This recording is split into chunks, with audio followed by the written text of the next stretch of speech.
Hello and welcome to That Seems Unfortunate, the show where we talk about all the interesting events, gaming, and music news with heaps and piles of sarcasm. I'm Chris Vittorio and I'm here with Steve Bridenstine. How you doing, Steve? I'm doing fantastic. It's a wonderful day. It's a beautiful day in the neighborhood. Okay, you know what? I need to say this. Whenever you say you're feeling great, I'm like, your voice is so monotone. It sounds like you're being sarcastic and you're really just pissed off. Yeah, it's hilarious. Whenever I describe my feelings, I get even more monotone than usual. I feel like it really hammers home my life.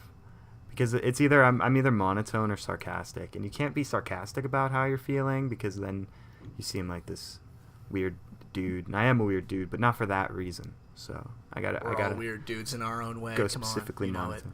Plus, it's like it's an inviting voice, you know. Like if someone were to hear, they'd be like, "Oh, what's going on here?" And then my sweet sultry voice were to let them in with "I'm doing fantastic this day. How are you doing on this fine day?" I'm doing great. Suddenly they're like aroused. Not in like the sexual way, because then I'd be a little disturbed. Please don't touch yourself to my voice. But either way, plus no. Yeah, it's no plus. It's inviting. So very warm, inviting, and homey voice. Yeah, for sure. We're a week late. Well, not a week late. We missed a week. Sorry about that. That was weird scheduling thing where we only had one day we could record, and I was sick that day. So. Not even like physically sick. It's the sick where you're like you just don't want to talk, which is really important on this show.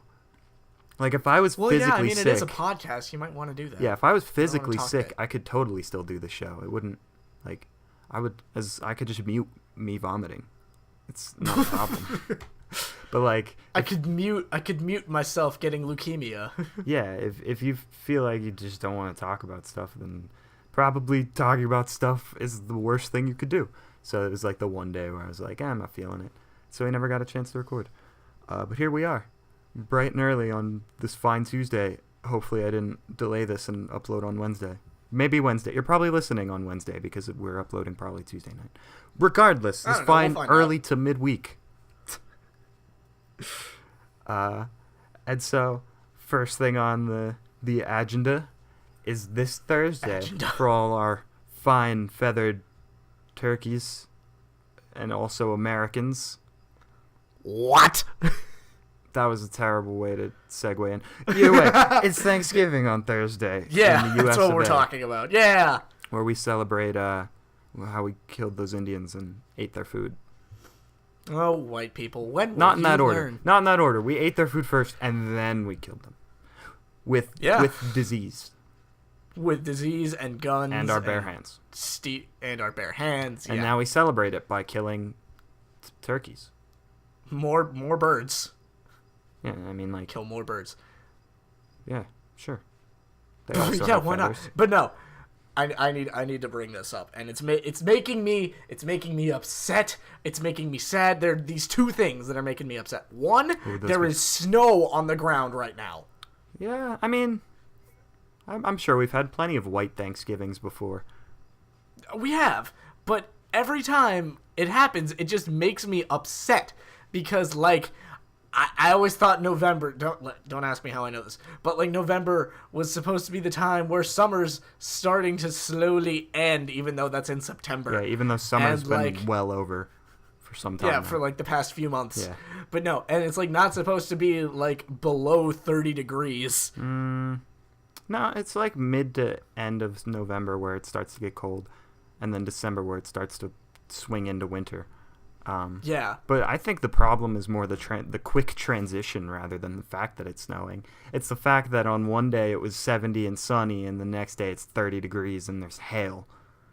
Yeah, no, I was working that day. I had to go outside during that hail to get stuff for the store.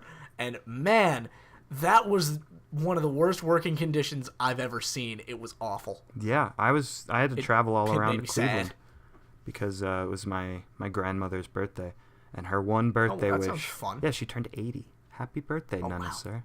It's my grandma. Wow, your grandma is so young compared to my grandma. That's good. She would love to hear that because my grandma's like 92. Oh, jeez. Yeah, my grandma was saying well, how every time she'd tell someone that she was turning 80, they'd just be like, "Oh, wow, cool," and she was like, Why isn't it that when I say I'm turning 80, they're like, wow, really? You don't look 80. She's like, nobody ever tells me that. They just agree because they must know that I look 80. And I was like, I mean, you're 80, but Yeah, I see so where I you're coming mean. from.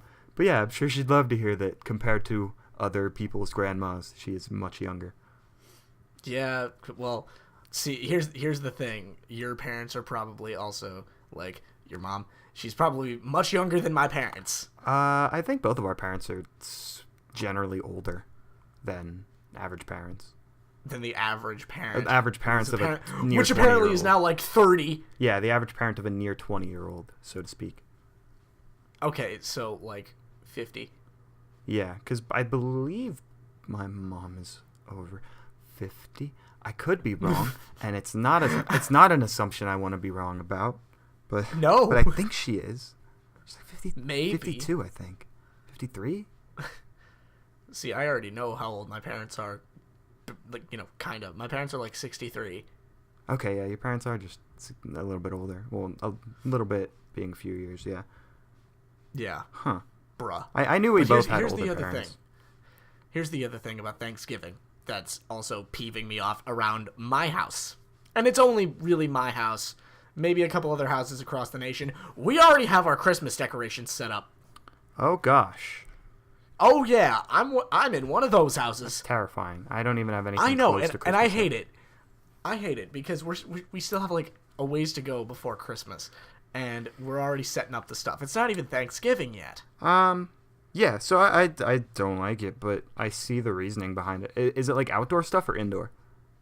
Outdoor, a little bit of both. Mostly outdoor. Outdoor I can see, indoor I can't. Outdoor it's like maybe they predicted that it would get super cold and they didn't want to put decorations out in this freezing cold, so they just put it out Fair. when it was still 70. I see that. But indoor it's like, wait till after Thanksgiving. I don't want to be eating my turkey around a Christmas tree. Like, that's not how it works. That's the wrong holiday. Oh, I've done that. I don't go Easter egg hunting with Valentine's Day decorations still out and about. So, like... True. This is also a fair point. It peeves me off. It does. I hate it. Yeah. I got lucky. My Christmas decorations, especially inside my house, are impossible to set up. So my mom always puts it off as long as she can. And so do I. So, we're good. So you win. Yeah, we don't have anything to worry about for a few more weeks. Yeah. So what are your plans for Thanksgiving, Steve? I, on Thanksgiving Day, will be going up to Buffalo, New York, to have a Thanksgiving meal with the grandma that I saw over the weekend that had her birthday up in her house with family from Canada and my brother and mom. Do you have family in Canada? Yeah, it's my my uncle, which would be my dad's brother-in-law, is from Canada, and so my aunt, when she married him, moved to Canada with him. Steve, I've known you since kindergarten. I have known you since kindergarten, and I didn't know you had family in Canada. That's weird. I'm sure I've brought them up before, but that is weird. You probably brought them up in passing, but you never specifically mentioned Canada. Yeah, they're from, like, near the Toronto area. Canada. See, that's the thing. I want to go to Canada.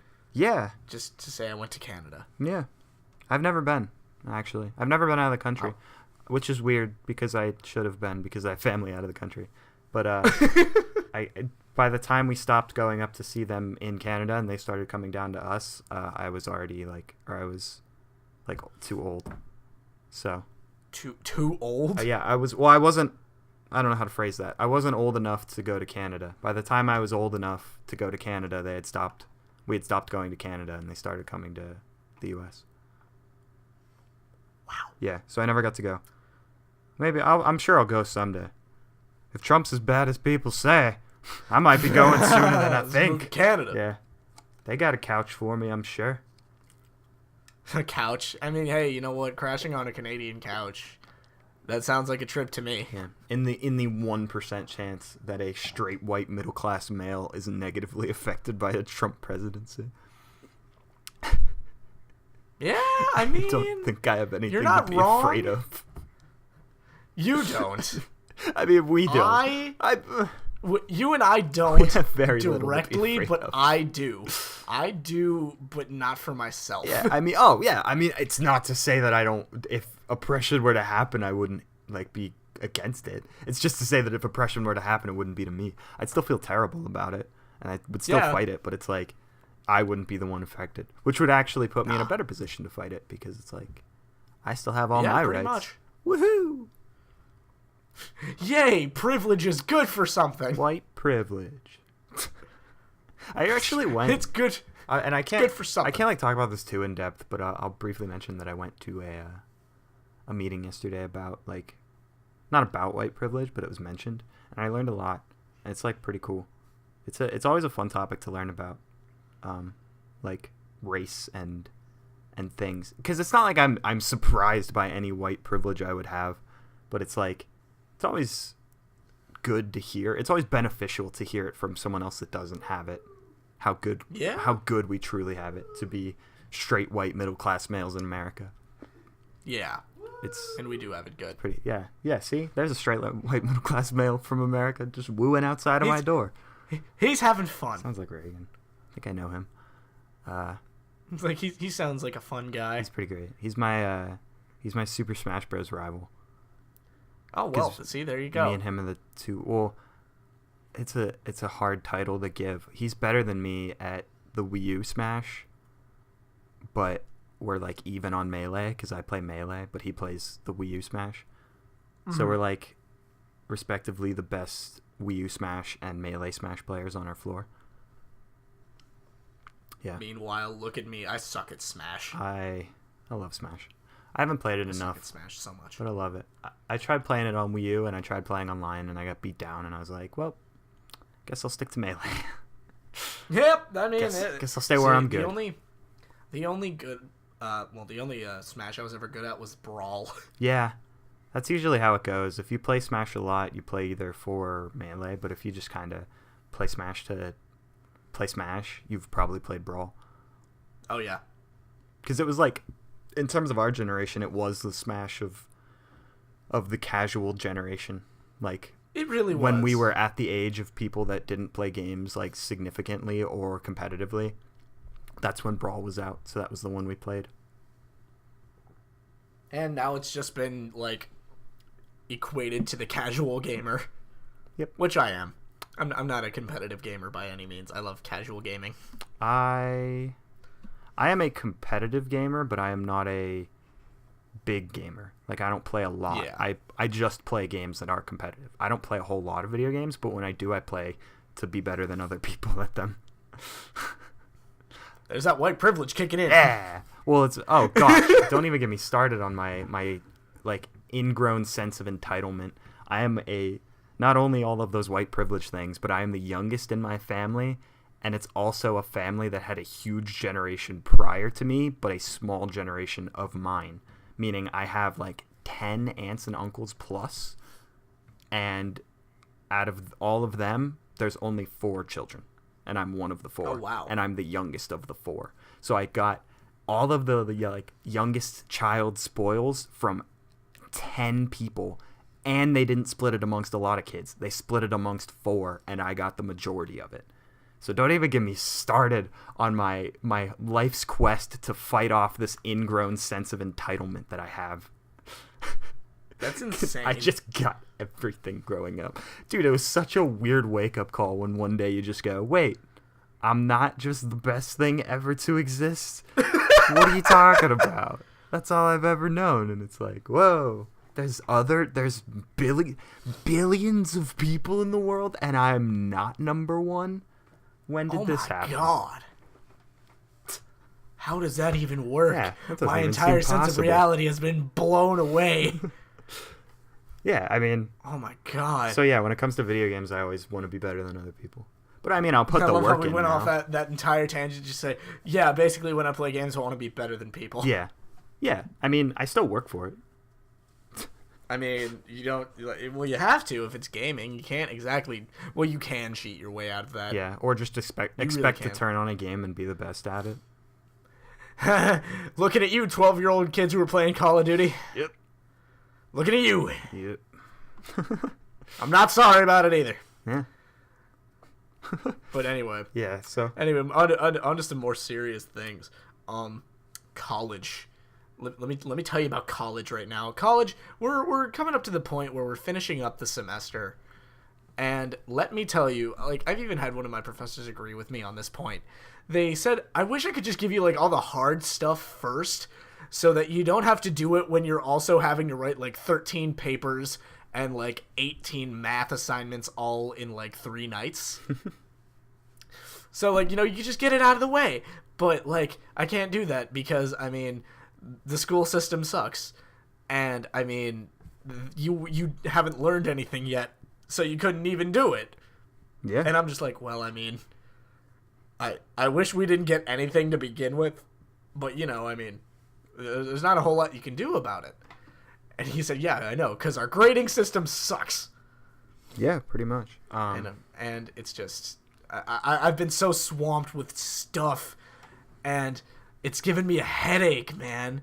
Like, just recently, I had to do a book report. And a podcast assignment. Not this. It's actually a totally different thing. And I still have to record A Dark and Stormy Night. It's basically a story that I have to write and record. Huh. Oh, man, it's a headache. Sounds like it. I wish I could relate, but I've had a very light semester. See, I haven't had... Okay, actually... I had kind of a light semester my first time around. Then the second one was actually let's not go into that. There was one class, I don't want to talk about it. Anyway, this one's kind of medium, I guess. Yeah. But there's just like none of the work is particularly hard. There's just a lot of it. I have had 2 of my classes have assignments by block scheduling, meaning it's assigned the first day of a chapter and due the last day. So I'll get like 3 big assignments assigned on like the first of the month, and it'll all be due at the end of the month. So it's like, it's not that bad. And then one of my classes doesn't even have homework, just has a paper once per chapter, and even that's optional. Yeah, that's even optional. What? Yeah. And then my 4th class is Spanish, so it's like small, quick assignments like every day. Are you getting flashbacks of Miss Samuel yet? I am, but I'm like, flashbacks. I quote unquote cheated the system. Not really, in that I made life harder for me. Yeah. But I should be in like a higher Spanish course, but I signed up for elementary Spanish 1, like the lowest course, because that's roughly what I'm gonna do. I just wanted the free A, even though I'm way overqualified for it. So, like... I'm probably going to end up doing that for my Spanish class, too. Yeah, it's nice. I could have just gone straight to 2, started on 2, and then, like, bought the credit for 1 without needing to take the class. But it's like, I wanted the free A because I need it. My GPA is garbage, and I need to bring it up. So, the free My A GPA is garbage. is certainly going to help. Yeah, note to self, don't think you know what you're doing in college the first year. Yeah, to all future high school graduates going into college that are listening, you don't know what to expect. People are going to tell you what to expect. People are going to say, this is what you expect. This is going to happen. This is going to happen. You're going to get an idea of it of your own, and you're going to go into it. You don't know anything. And you're going to get to college, and you won't know anything. And if you accept... You know 0 things. If you accept that you don't know anything and go to people when you get to college to get help, it'll go relatively smoothly. But if you say to yourself that you already know what to expect, you're going to fail. Yeah, I know I can this tell you that right out the gate. firsthand. I am the number 1 person to go to when it comes to struggling in freshman year of college. Please come to me. I will help you out because, my God... Yeah, see, I thought I knew what to expect. I thought I knew what was going to happen. Now, like I said, my first semester in college wasn't so bad. Like, it was kind of light. But at the same time, it was just this whole new environment with a whole new group of people and a whole new group of professors. Oh, my God. And a whole new group of kinds of classes, too, because my major they didn't teach that in high school. But, oh, man. Like, it hit me with a right hook, if you catch my meaning.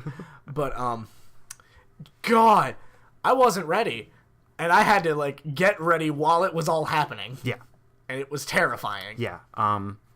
I, as to put into vague numbers where exactly I am now versus my first year of college, if you put my estimated GPA for this semester and you compare it to my cumulative GPA from last year, it might double.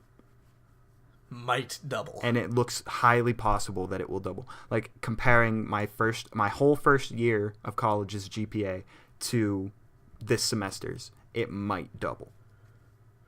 Which is absurd when it comes to GPA.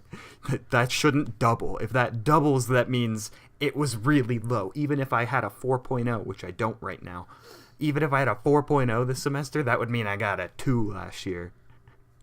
Yeah, and that 2 ain't good. Yeah, but I don't have a 4.0. So even lower than 2. I'm not going to give the exact number because it's absurd. But because it's absurd. It's a miracle I'm still even at this school. But I've improved because I went to go see people and I went to talk to people and I got help. Meet with your advisors, talk to your professors, get to know people. Just don't think you know what you're doing because you have no idea.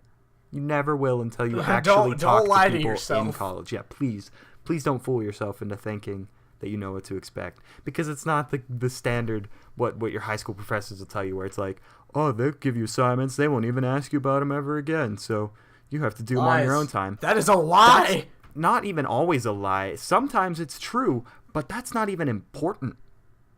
That's not even like a fraction of important. And some professors or some teachers in high school will be like, oh, they don't even care if you go to class. Most of the time they kind of do, but kind of don't. Yeah. But again, that doesn't even matter. No. And let me tell you this, okay? Like, when it comes to these assignments, yeah, like, they'll give you the assignment, and they won't talk about it until the day it's due. I can tell you that with a certainty right now because of one of the assignments I had this semester. He, like, at the first day of class, he said, hey, you're going to have this due at this time. And that was it. That was the end of it. And just recently, when it was due, I knew it was due, but only recently did he mention it again. And it was just, like, some of the people in my class, they got curveballed. They weren't even ready. They didn't even have anything done. Exactly. And it was terrifying. Exactly. So, like, the two biggest things, and even me saying this, don't pretend like me saying this is me explaining it to you, because I'm not. But the two biggest things are understand whatever system of online homework management they use, understand it like the back of your hand, and get to know your professors. Yes. That's it. Those are the two things. But those aren't even like, when I say that, I'm not saying go into college expecting that and just do that. Don't. Have that in the back of your mind, but go into college with a blank head. Go into college just like, I don't know what I'm doing. I don't know what this is. What's this? What's that? And ask everybody everything all the time. Everywhere. It'll work. Just do it. It'll work, and you'll do great. And if you feel like an idiot for asking all these people all these questions, you'll feel like a genius when you come back with the highest grades in the class. Yeah. So yeah, you will. Don't even pretend like you know the slightest thing, because I really did think I knew everything, and I went through 2 semesters going, I know all this stuff. This is all easy, and then I failed, nearly failed, and so almost. Yeah, I'm still here, but I almost failed out, and so I understand it now more than ever, and I understand the number one thing is that I can't explain it to you, and I'll never be able to. You have to find out. You know what? Every person has to find out themselves from multiple different people. Yeah. When they get here. And here's something really important to say. It's not always your fault. Exactly. That you're doing bad. Trust me on that. Sometimes you're not ready, and that's cool. But sometimes you are ready, and the professors you get will just be that guy who gives you like 13 projects and they're all due in 2 weeks. Yeah. And I had one of those professors in my second semester. I still hate him to this day, but you know what? That's fine, because even after I didn't do well in his class, I didn't flunk out. I just moved on and kept on rolling. Yeah. And sometimes you have childhood disorders that went undiagnosed for 19 years, and that's why you failed. Heck. No, this is a rare case. I don't know who's ever had that happen to them. It's me. But It's totally that but guy. that's Or that's maybe an you have extreme undiagnosed. Maybe you have undiagnosed disorders that you're not even sure you have or not. Yeah. And I don't know who has that. That's me. That's 100% Because- not something you should expect. Don't go into college and then if you fail, go see someone to diagnose you with something, because No, that's a rare but if you're case. actually, but if you feel like there's actually something wrong with you, go get a yeah, diagnosis. sure. Failure doesn't. Like if you feel like there's actually something wrong, and it's like hindering you in more than just school, yeah, go get that checked out. Yeah, but failure if doesn't not, then mean don't there's worry something about it. wrong with you. In my case, failure did mean there was something wrong with me, but that is a rare situation. You know what? That's gonna be your quote for the year, Steve. 2016. Failure meant there was something wrong with me. Yeah. Well, hey, if I wouldn't have failed in college, I might have still went undiagnosed, and I never would have got my sweet, sweet prescription drugs. What is this? What? What? I didn't say anything. What? Moving on. Let's talk about the next thing on the next thing on the list, which is also college-y related, because I had this happen to me this week. And that's the topic I know for everything forever about, and that's style. Because everyone that knows me knows I have the best style. And my I love how, hang on. I love how you were just like, as you were saying that, you were giggling through it. I was like, I can't Hard say to this with a say. straight face. It's hard to say. Can't say it with a if I straight were to face. say it with a straight face, I could be hit with like 40 pictures of when my hair was hobo length and then I'd Oh, just yeah. be instantly I remember shut those up. days. Yeah. So I can't say it with a straight. I gotta obviously imply that I'm being sarcastic. But the story comes not around my hair. There is a story around my hair. Well, not a story, but an explanation around my hair. But the story comes from around my hair, and it's my head. I was sitting in my Spanish class the other day, and the professor was teaching us like words, like technology-related words in Spanish. And we learned the word for headphones, Okay. which I don't remember. It's like audífonos or something. That sounds right. But she said it, and then she wrote down a different word, which is the word for like earbuds. And she was like, Okay. You guys will probably use this one more. I don't think anyone wears headphones around anymore. And I'm sitting there, and there's a pair of wireless, like, on-ear Bluetooth headphones sitting around my neck. And I just looked her dead in the face, and I was like, Are you kidding me? Are you serious? She's like, Yeah, I don't think anyone wears headphones at all anymore. And I'm like, What? Come on. I'm so offended. Oh my God. And it made me like super hypersensitive to everyone around me, and I was like, man, nobody else does have headphones on their head. You know what's funny? I'm the same way, because even as we speak and record this podcast, I'm wearing actual on-ear headphones. Yeah, Because, I love God, them. they are way more comfortable. I love on-ear headphones. Like, those are my favorite. Me too! I have multiple pairs, like, of different colors. It's an accessory, and it's really nice to listen to. Yeah, seriously. It's so great. Get yourself a nice pair of, like, just on-ear headphones. Don't worry about the brand name. Don't worry about, like, how much they cost. If they're, like, $5, because that's how much mine were, and they work, Yeah, just get them. as long as they won't break off of your head, they're Or fine. the speakers won't blow out, like, immediately. Yeah, and if you can find wireless ones, wireless headphones are the greatest thing ever created. I love them. I feel like the way I listen to music during my breaks at campus, I feel like that wouldn't work very well, because I keep my phone in my pocket all the time, and I feel like that would mess up the Bluetooth connection. No, it doesn't. That's Really? where I keep my phone, and it works perfectly. I have I Really? think they're Skull Candies. They're orange, wireless Skull Candy headphones, and I got them for like $30, and it was like Wow. really nice. They've been so nice. They haven't broken or had any issues with them. Like, they've been super reliable. Dude, I've slept in them with them on, and they're fine. It's crazy. Really? It's so cool. Yeah. I love them, and it's like I love how they look too. I think they accentuate how you look pretty well. Although I guess that's because if I had to put my style, quote unquote, into words, it would be that of a music producer. So I guess headphones would be pretty important. Okay, so hang on. When I think music producer, here's what I picture. Okay, I picture the headphones. Sure, I picture just a pair of old-ish jeans, skate shoes, and like a plaid dress shirt. That's Is that what you're wearing? yes. That's almost what Wow. I'm wearing right now. Although it's old looking jeans. My shoes are Zelda themed Converse, which is close enough to skate shoes. No, it's not. It's close enough. No, it's not. It's like Listen, hipster there's Zelda shoes. themed Converse, and then there's skate shoes, which are like I guess skate shoes, yeah, they have the big nondescript laces. black And Vans. yeah, oh yeah.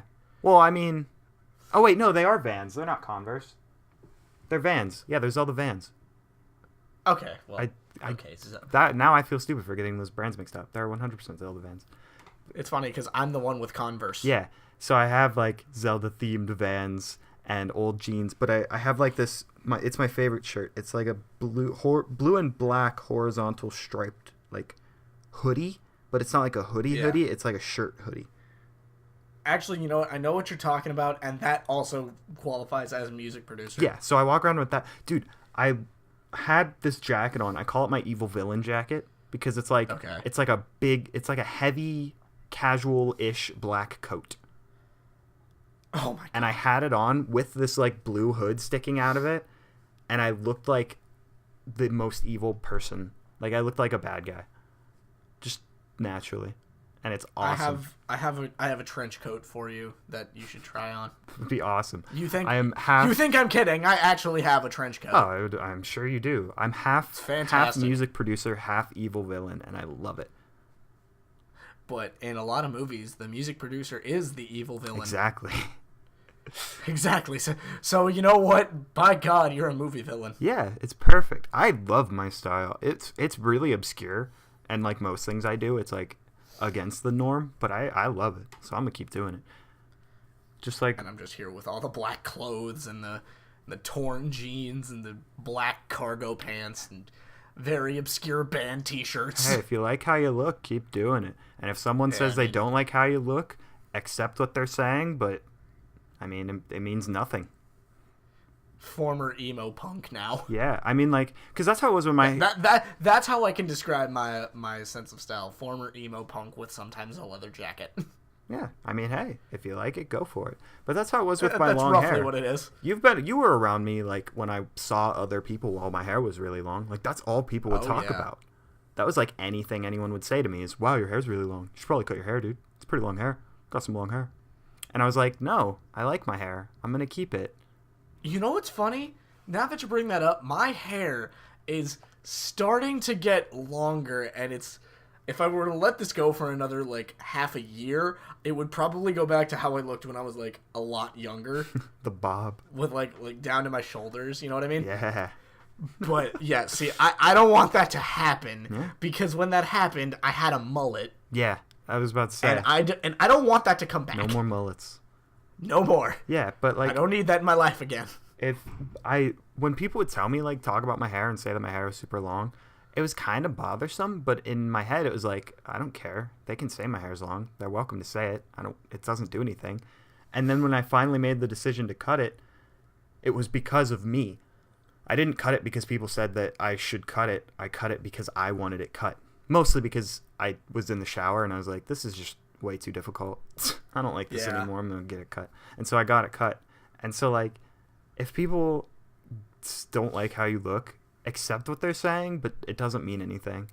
Like, it's like I accepted that my hair was long and people might not be okay with that, and so I would think about it sometimes and be like, oh, maybe I should cut my hair, like maybe I should do it. But don't do anything with your style unless you genuinely feel like you want to. No one can tell you how to look unless you're working, unless your job says so. Unless you're working. And that also upsets me. Like, bruh, I want to have green Liberty spikes and work retail. And I don't know how that's off-putting to our customers, because either way, everybody I'm the one loves helping them Liberty. lift the heavy things. Everybody loves Liberty.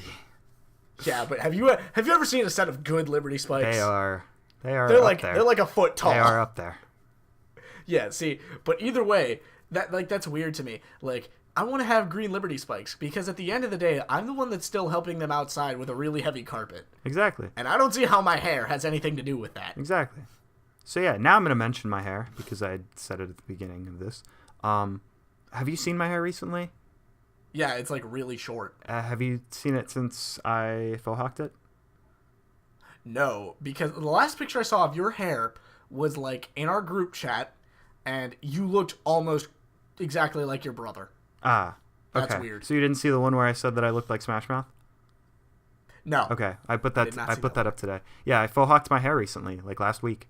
I went to go get it cut even shorter, and the lady that cut my hair, she was like, "Oh, can I put some product in it?" And I was like, "I don't ever put product in my hair, but go for it." So she did, and she faux hawked it, and she was like, "I actually like how this looks. Do you like how this looks?" And I was like, "It looks all right." She was like, "Can you keep it like this?" And I was like, "You'll never see me again, but sure, I'll keep it like that." And then I grew to like it, and I learned how to do it myself. And I don't like how I do it as much as how it originally looked, but I've been faux hawking my hair all week. And now I'm going to put up some visual evidence on the video. Steven, put some video evidence of my hair on screen. Thanks, Steven. No problem, Steven. All the editing. Yeah. I'm gonna start doing that. I'm gonna make callbacks to my own. And you know what? If you can find it, just find a picture of me, like recently, and just kind of put it up there, because I don't know if any of these people know what we look like. Yeah, put recent pictures of both Steven and Chris on the screen now, Steven. Thanks, Steven. No problem, Steven. And label the both of them. Yeah, label them. Thanks, Steven. No problem, Steven. You go, Steve. Yeah. I like making calls to the editor, but I'm the editor, so it's like I'm making calls to myself. Steven, listen, I need you to do this, okay? Thanks. This is from Steven. Yeah. Bye. Yeah. This is amazing. It makes editing difficult, but it makes it fun while I'm recording. Actually makes editing a little more fun if I have to listen through all of it, because I'll listen to it and I'll be like, aha, what a funny joke, and then I'll edit and I'll be happier. But yeah, I'm faux hawked now, and it's like, it's a weird style. Not a lot of people do it anymore.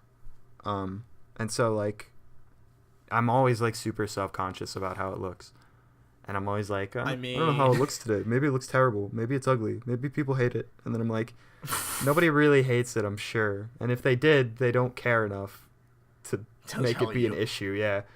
Yeah. But it's like, no, here's something. Like, when I originally got my hair cut after that whole mullet bowl cut cycle that I had going until I was like 13 years old, sometimes. like you'll know the name, our listeners might not, but my buddy Josh Mounts, he just made an offhand comment one day. He said, "You know what? I think you'd look really good with short hair." And you know, I'd been recently looking into like cutting my hair and like kind of doing a spiking thing with it. So like probably a week after that, you know, I just opted to cut off all the hair I wasn't feeling at that point. Yeah. And I did a little spike thing, and it worked for the next several years. Yeah. I mean, if someone like gives you advice, even if they give it and you're kind of offended by it, it's still advice. Yeah. Even if their intentions were mean, you can spin it to be advice instead. And it's like, you don't have to do anything. This was just an offhand comment, Yeah. too. He's like, you know what? It might look nice. Yeah. You know, why not? And so, like, See what happens. it doesn't mean you have to do it. It's just like, if someone were to say it to you, don't jump on the defensive and get all like offended about it. Just listen to it. If you want to do it, do it. If you don't. It's like, maybe, maybe not. And if you don't think it's going to look good, just say, I don't think so. Yeah. And, you know, like, then that's fine. You don't have to. Yeah. Yeah.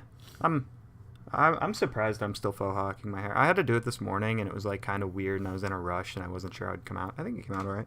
I'm looking at myself repeatedly in the reflection of my microphone.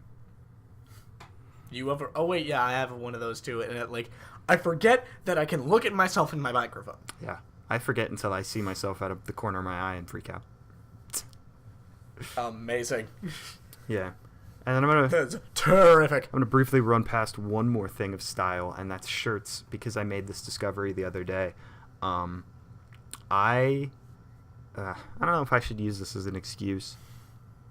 Yeah, I might as well bring it up. I have maybe. And it's like super minor, but when I say this, because I don't know if I've told it to you yet, but when I say this, me in like elementary and middle school will make perfect sense to you. But I have Asperger's. Okay. Dude, I'm sure people know what that is. Apparently that's not what they call it anymore. Did you know that? Really? It's just filed under all other spectrum disorders. Really? Yeah, it's not called Asperger's anymore? They're just all called the spectrum. Like, wow. Yeah, it's really weird. It's weird. Because, like, that's, like, significantly lower on the spectrum. Like, low enough to where it was something different. So it's weird that they would just lump it in.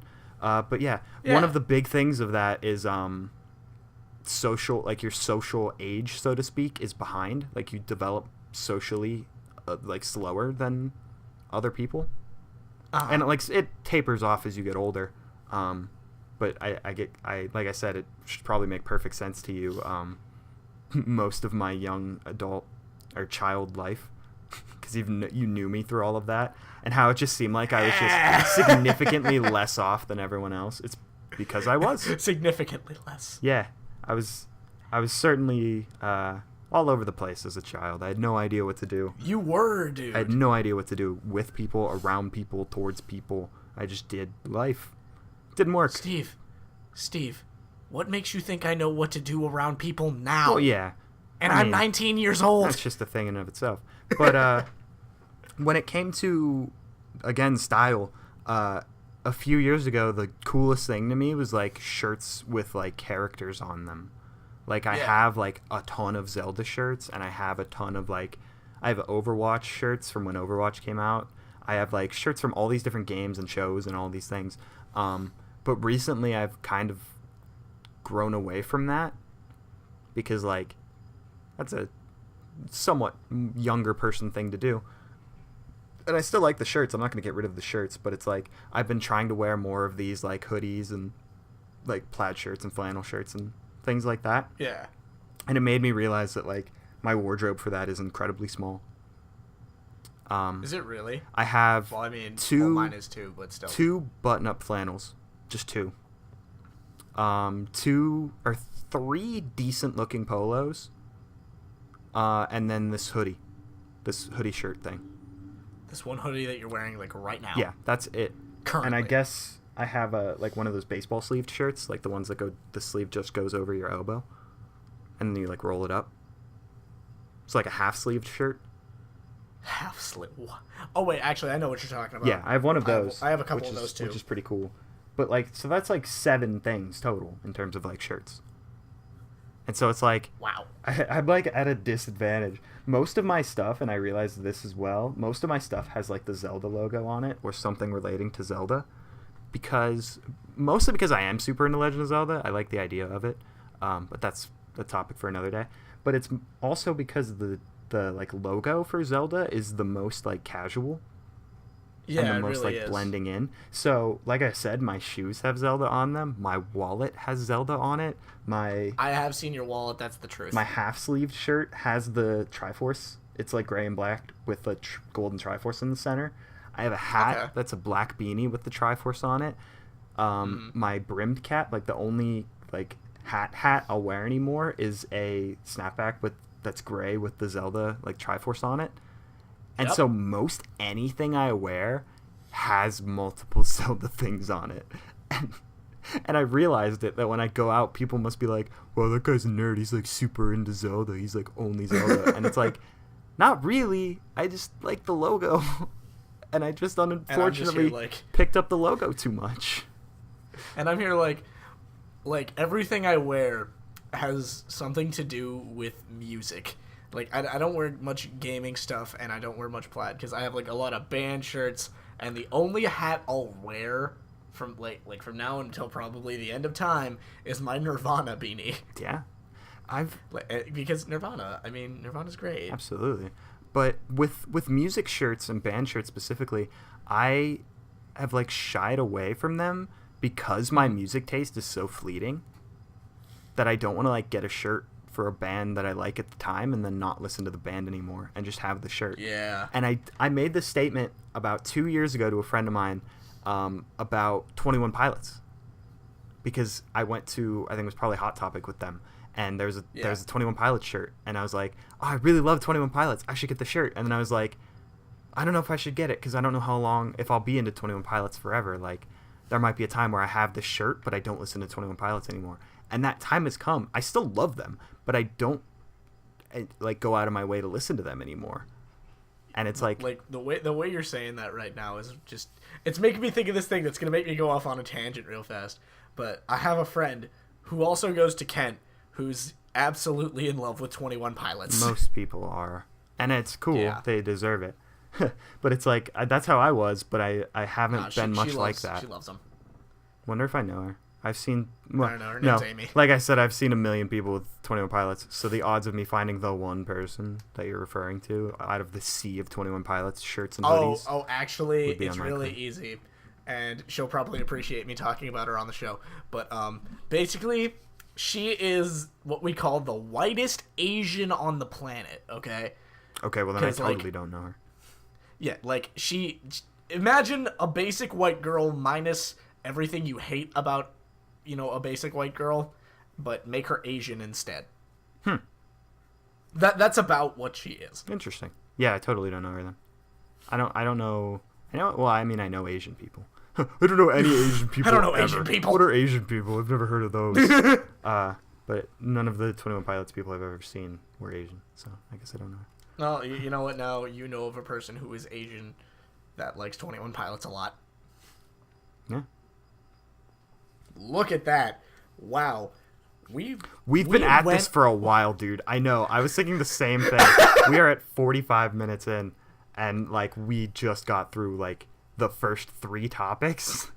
Yeah. So we had a lot to say. Yeah, we're gonna gas pedal this, and also again cut all of our gaming news.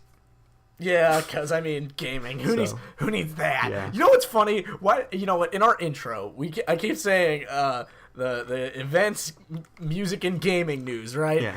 But how often do we talk about gaming? We talked about gaming in our talk earlier. We mentioned competitive gaming. We brought it up as a tangent. Yeah, exactly. Gaming does happen sometimes. That's really what our gaming is at this point. It's a tangent. Gaming happens sometimes. You know what? Like it'll come up. We're gamers, so we talk. So like we game a lot. Yeah. But like, God, we just happen to care about. We just music never talk about more. it. And we tangent off of life and music way more than gaming. So. Oh yeah. Yeah, but I mean, we've already marketed ourselves as gaming news too much. We can't go and change it now. We can't stop now. If we were to switch to like current events, music, and television, like it'd be weird. I'd have to do so much work. So we're gonna keep it as gaming. Exactly, and gaming is something we do in our free time. Yeah. So it's just easier to talk about. Gaming is mentioned on this podcast from time to time. We fit it in there. It happens. It's just not always. It's a thing. We're mainly events and music. Yeah. Gaming is just kind of a side That's note. why it's the third thing. Yeah, that's why it's the third thing. All right. So Events, music, and gaming news. I'm going to quickly touch on this topic of college football because I wanted to talk about it last week because last week is when all this stuff happened. Yeah. But basically put, every team from rank as of last week, the teams that were ranked 2, 3, 4, 6, 7, 6, 8, and 9, I believe, all lost. They all lost. All lost. That would be Michigan, Clemson, Washington, Louisville, Texas A&M, and whoever was number 8 last week. All lost. Well, I didn't hear Ohio State, so Ohio State has won. Don't care that much. They have won, but yeah, they are not in a great position to make the playoff. They kind of are. The more I hear about it, the more I hear they're in a better position. So basically, there's 2 games or 1 game left in college football, like 1 more week, and then it's like the conference championships. And Ohio State plays Michigan. Now these are like the top 2 teams, 2 of the top 3 teams. I think they are 2-3 if I remember right. But basically put, the winner of this game is alive, and the loser of this game doesn't make the playoff. Their season pretty much ends there. They get like a bowl game maybe, but the winner is in a great spot. If Ohio State wins, however, like if Michigan wins, Michigan goes to the Big Ten championship game. Guaranteed. But if Ohio State wins, it's not guaranteed because the third team in the mix is Penn State. And Penn State is Ohio State's only loss. So if Penn State wins and Ohio State wins, I think Penn State goes to the Big Ten championship game. Oh, wow. This will probably confuse anyone that doesn't follow football or doesn't know names. Yeah. So Ohio State doesn't necessarily, and this is the weird part, they don't necessarily need to go to the Big Ten championship game to make the college football playoff, which is the top 4 teams in the nation at the end of the season. And this is where it gets weird because I have no idea where the numbers would go.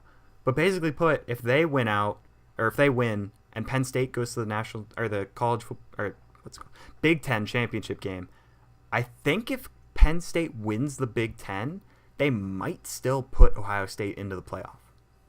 Really? It's possible. I don't know how likely it is, but I think it's possible. And if Penn State loses the Big Ten championship game, I think it's way more likely that Ohio State goes anyway.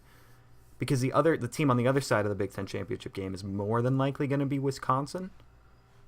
And I don't know if they'd put Wisconsin in the playoff. They might. But this is where it gets weird, and I'm super excited because I just recently started following the college football season, and it's been really cool. And I'm just over here like, yeah, sports ball. Yeah.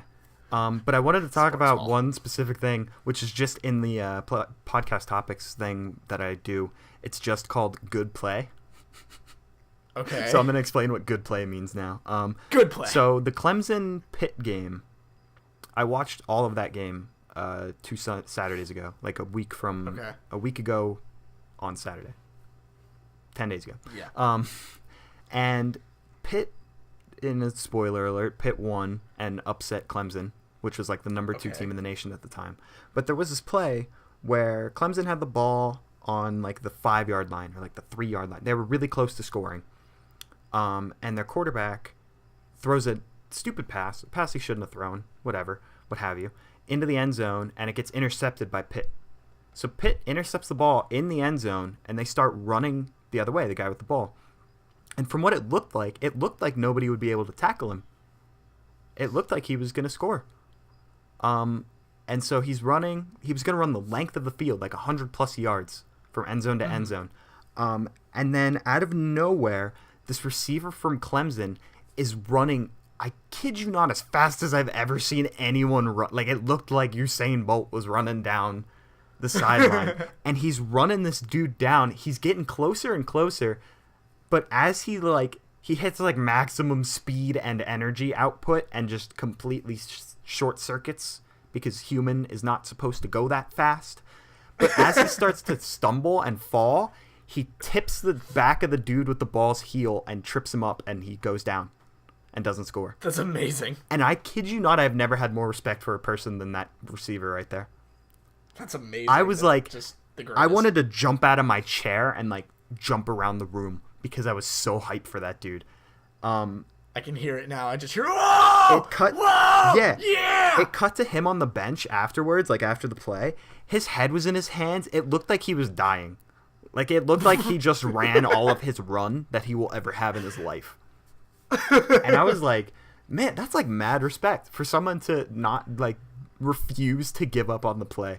It looked like a clear touchdown, and this dude was like, nah, it's not a touchdown. Nah, just watch this. Nah. I was like, I'm about to prove you wrong. I love football plays like that. And I said this about him. If there were like NFL scouts in the audience, like watching the game, they just bumped him up like 6 spots on their scouting lists. Oh yeah. Like, that is, if you want to impress a college or NFL scout, just show that you will not give up on the play regardless. Like, just show that you will give 100% every play regardless of the situation, and they will see that. And so, props to that guy. I wish I knew his name, but props to him. Mad respect. I don't even remember your name, but you know what, man? You impressed me with that. I didn't hear a word of that, but I'm assuming it was really cool what you said. It was like, yeah. Nah, it was just like, wow, that guy's awesome. That's basically all I said. Yeah. And then also from that game, I'm going to mention this quickly. A player from Pitt, I think, broke his arm. Ooh. And I don't know how it happened because they showed the play, and then you see him on the sideline, like laying down, and then it goes to commercial after a little bit, and they come back from commercial, and they're like, yeah, we're not able to show you the replay of that because it was really bad. And I was like, what happened to him? It looked normal to me. I don't know what happened to him. And then next thing you see, they're carting him off the field, but his arm was already like heavily casted and splinted. Ooh. Before they even put him on the cart. Oh. And I never saw the play. I couldn't find the replay from anywhere. And I couldn't find even like a report on what happened to him. And I was like, wow, really scared for this dude because I was like, what happened to him? It's a government plot. Did they have to reconnect his arm to the rest of him? Like, what could have possibly happened to where they wouldn't show it, wouldn't say what happened, and also had to immediately splint and cast him before they even put him on the, like, cart? Surprise. Hang on. Like, surprise, the guy who tackled him was actually a U.S. Black Ops agent, and they were just trying to take him off the field and get him out of sight because he had crucial information for something. Yeah, he got quickly amputated. And then that was a really stupid thing to just briefly say. But I looked him up, and the dude's younger than I am. Whoa. Yeah, like, he's like a week younger than me. Or I think it was like 2 weeks younger than me. It's still crazy. Which is weird to think that someone like me would be playing, like someone that's as old as I am would be playing football on a national stage and also snapping his arm into, I would assume, 3 new arms or something of that nature. But I did find out that he potentially could be playing football for their bowl game in a few months, in like a month or 2, which is like apparently good news. I still don't know what happened to his arm, but if he can play again in a month or 2, cool.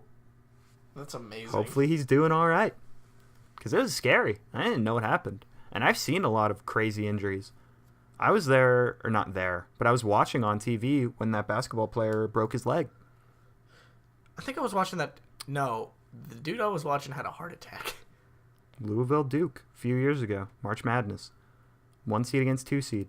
Kevin Ware jumps up to defend a shot, comes down weird, and practically splits his leg into 2 different legs that neither of which are walkable on.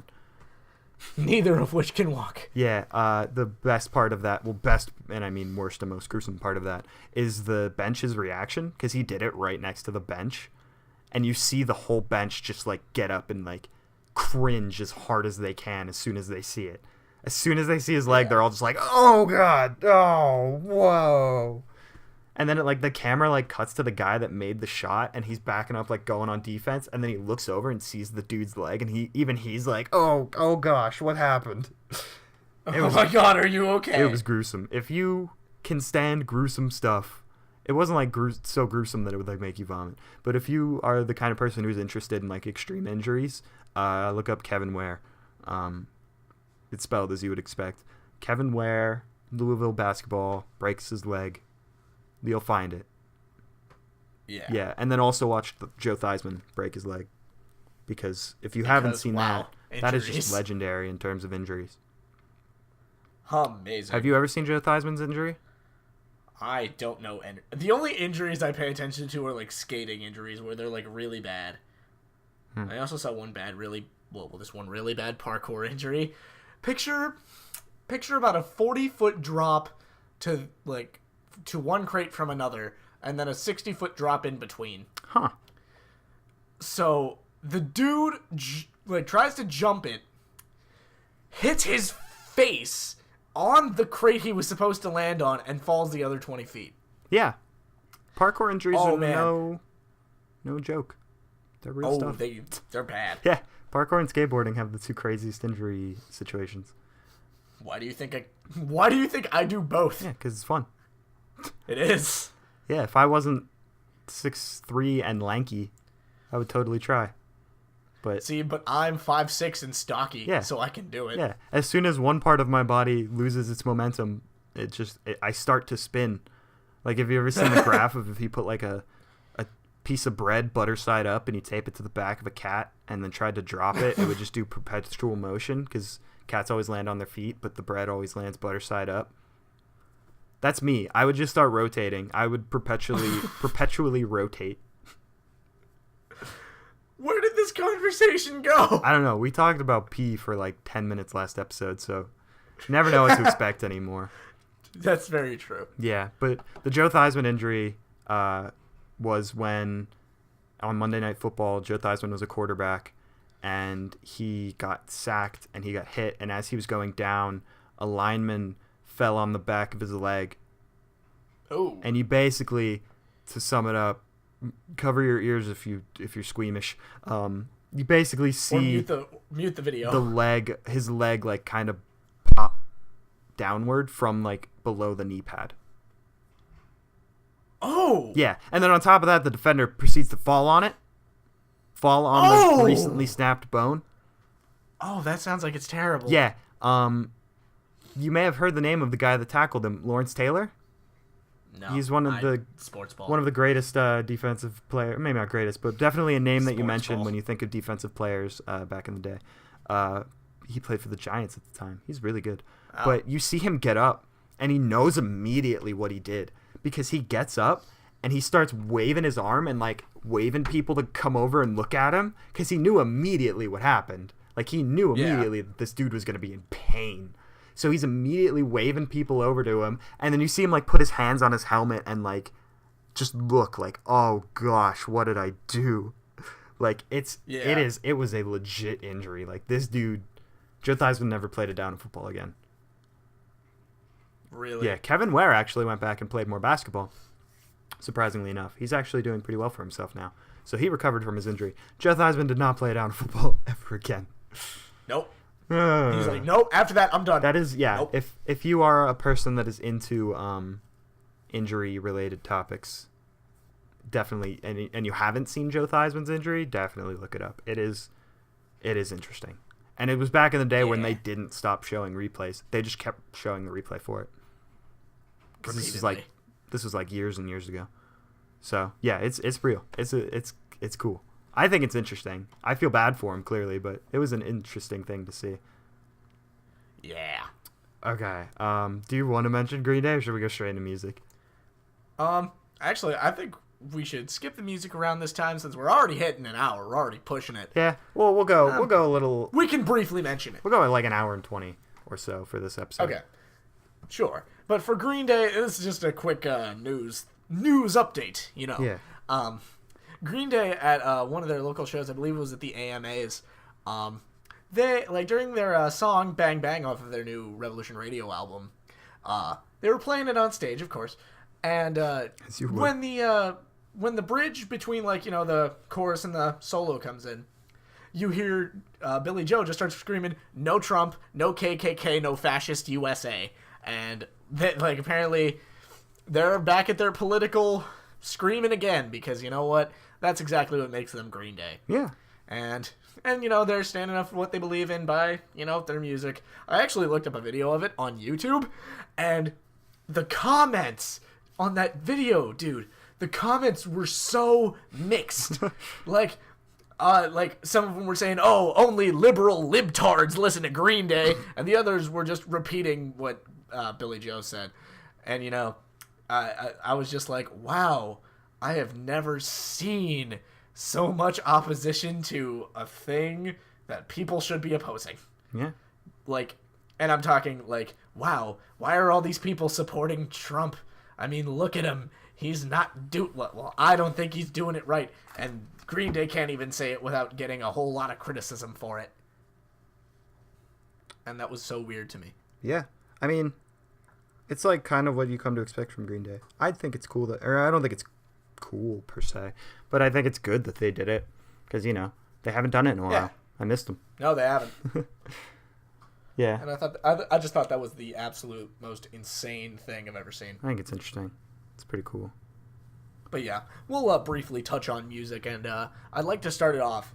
So we told you about that Alteris show at the Wickyards last week.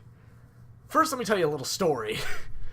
So I went to that show, fully ready for an Alteris show, and they played really well, as they always do. They're a great band. Yeah. But on my way home from that show, it was insane, because it's probably about 15, 20 minutes away from my house. And I had to drop off my buddy first, and I would have to go past my house to drop him off. And only when I was maybe 5 minutes from my house heading towards it, I noticed that my right side mirror on my car was off its hinges. Oh? Yeah, I guess someone ran into it or something, because it was hanging off. Jeez. And it was I'm like, oh my god, dude, don't let my mirror fall. I don't want to deal with that. So yeah, that was a trip. Your car even got involved in the rock and roll. Yeah, my car got involved in the rock and roll of that night. Thrash pop. But yeah, thrash pop. But no, yeah, Alteris played great. The Service Monkeys played great as they normally do. One of the bands that we mentioned, A Lovely Crisis, unfortunately didn't show up. and that made me a little sad because I was actually looking forward to hearing them. But the band that really impressed me, because I had never heard of them before, and they are really my style. They're a hard rock type of band right here from Youngstown, and they're called Highland Rose, okay? And Highland Rose is awesome. Like, they have what I would define as a mixture of, like, a Pearl Jam and a Breaking Benjamin sound. Huh. You know? Because, like, they use minimal amount of screams, and they have that metal kind of undertone to it, but on the surface, it's much more just, like, heavy grunge, almost. That's interesting. And it, like that's what really gets me, and I love it. Yeah. You know? It was fantastic. And I want to see if I can get any of them on our show, because, wow, that really impressed me. Yeah, I mean, we always love having new guests, so. Yeah, and not to say Alteris did bad or did worse than them, because they didn't. They did awesome, especially towards the end, because they did a little thing where everyone cut out the lights, and they had a bunch of phone lights to illuminate the stage, and it was really cool. Oh, that's always cool. Oh, yeah, it was really fun. So, you know, plus now I have a free Alteris sticker on my car. Dude, I have 8 Alteris stickers. Well, I only had the chance to get one. When I also have a Highland Rose bracelet. When I saw them at their acoustic setup in Kent, when I hung out with Seth and all of them, they just gave me a bunch. And they were like, here, give these to people. And I was like, sure, I'll give these to people. And then I kept them all for Casually myself. sticks them all on your car. Yeah, well, I have one on my guitar case. It's the only thing on my guitar case right now. It's the start. Well, you know what? It's a step. Yeah, it's a step in the right direction. I'm a fan of it. Yeah. Let's see. I'm going to give 2 musical shout-outs. Well, one, and then I'm going to give a shout-out to the band that you've been listening to. But I've been listening to this band. I think you know them, Chris. Amberlin? Nope. Oh, Amberlin is don't. really good. They are... I think they've broken up since... I don't think they make music anymore. But, That sucks. yeah, but they were around for quite some time, and they made quite a few albums, so there's a lot to listen to if you don't know them. But they're this really good, I don't know what their accent is. I think it's like I don't want to say British, because I don't think it's British, but it's something along those lines. They have a very distinct accent on their lead singer, and it's kind of like a rock-centric, kind of like a punk pop. Okay. They have compared to the music that we talk about on the show in terms of like Alteris and bands like that, they do fit that bill. So if you enjoy those kind of bands, I highly recommend you check out Anberlin. It's Anberlin for those that know. You know, I feel like I've heard of them. You've probably before, heard their song. The song, just like in passing. the song that you've probably heard the that's about most is called "Feel Good Drag." That also rings a bell for some reason. Yeah, I'm sure you've heard that. Or I'm not sure, but you probably have heard that song if you've heard any of them. Maybe. They're really good. And then the other band is one that you said that you got the album for finally, because I love them, and that's Jimmy Eat World. Yes.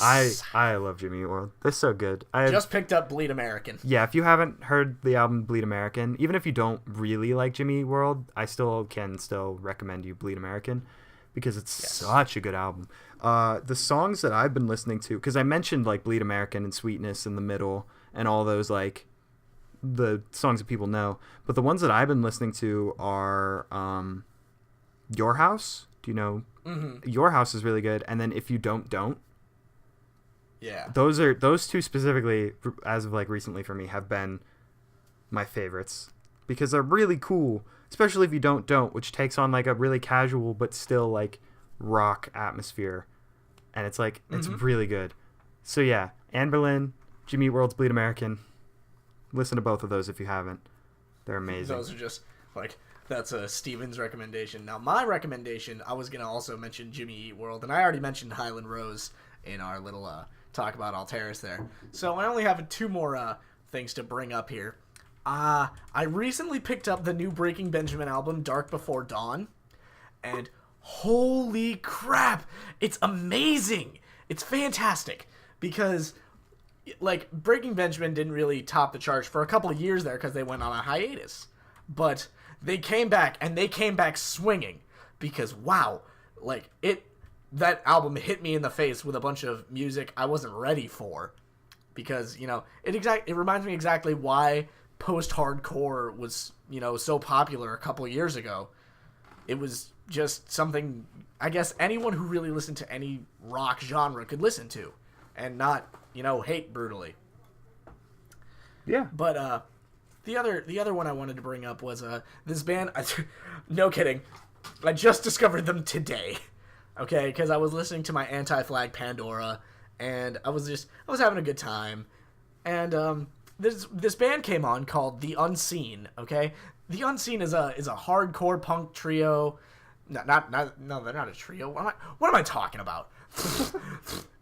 No, they're a quintet actually. There's 5 of them, but they're really they're like a lot of hardcore punk bands you would hear, but it's the vocals that are really different. Okay, it's the vocals because they're a lot more high pitched than you might normally find in a hardcore punk band, because you usually hear them like screaming or have like that really low undertone, like almost a bassy voice. No, these guys sound a lot more.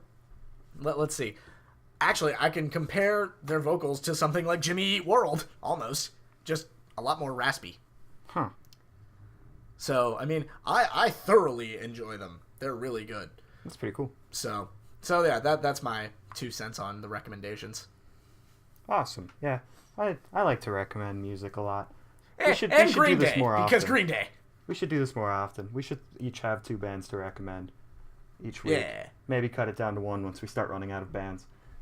Yeah. Still, we should totally do that. That's gonna become a thing. Yeah, we should do that for a little while. Yeah. Let's see. I want to mention something cool I did over the weekend on Sunday. Sorry. Do it. For the first time in 8 years, I think. For the first time in forever. Yeah, that sums it up. Had to. I did music live music in a public place, specifically singing. I've done live music in a public place instrumental. You did? Yes, on Sunday. So because we're so close to ending, I'm just gonna say this and not even care about any implications it can have. But I'm in a Christian kind of like youth related group up here in Kent, and okay. once a month we have these nights where it's just like worship music. Like, I'm sure if you've gone to a church service, you know what I'm talking about. Yeah. So we do one every month, and I had been involved in the first 2 to play guitar, but the person that I do it with wasn't able to make it this month, and so all the music went on to me. So I sang, played guitar on 6 songs on Sunday night, and I played them all. And it was the first time I'd done anything vocally in 8 years in public. I mean, I've uploaded stuff to the internet and stuff, but I've never done anything like live. Man, the one time I remember you being on stage was like 5th grade. Yep. And we were at Camp Fitch, and you played bass. Oh yeah, dude. Oh yeah, I remember that so well. Yeah. I love that bass. Cool. I still have that bass. And you were good. I love that bass. You still have that bass, really? Absolutely. The zebra one? Yeah, absolutely. The zebra one. It's great. That was some good times. Yeah. And so it was fun to get back into like a vocal mindset, because it's something I like to do, but self-confidence issues are a thing. Oh yeah. And they will. I feel that. They will hold you back. So it was always something I was afraid to do in terms of like singing in front of people. But I think doing it once really kind of like gave me a bit of confidence, much needed confidence. So it was really good. I want to get back into it, but you know what? I got more stuff that I can handle right now, so I'll save that for a back burner thing. Yeah, I mean, do things whenever you can. Maybe we'll start doing music on the show, like we said we were going to, way back when we first started. Did we really say that? Never actually developed an idea for it. Nope. Maybe we will one day. Maybe. We'll find out. All right. I think that is where we can wrap up. Yeah, we can wrap it up for that. Because we had a little bit of a longer show, but we had a lot to say. Yeah. Yeah. I don't think a longer show is necessarily that bad, Nah, it'll satiate people because we're uploading so early in the week. Yeah. And because we missed a week. So. Sad face. But we're making up for it now. Yeah. So that's it for us. Yeah. be sure to check us out on all of our social medias. You can find me on Twitter at Stevie3V. Find me on Snapchat at Stevie3V.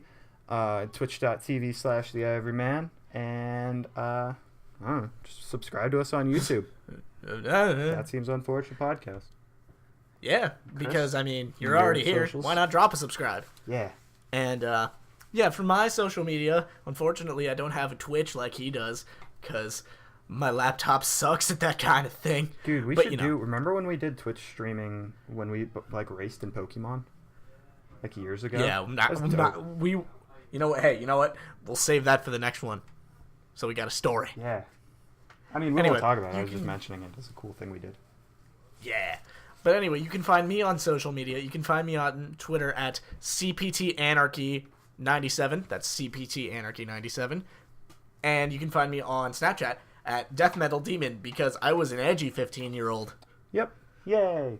Edgy 15-year-old. And yeah. Who liked death metal. Our Twitters and I think it's just our Twitters right now. But any links you need to contact us will be in the description as well. We will be back. Also drop our Gmail account, because that's important. Oh, yeah. That seems unfortunate at gmail.com.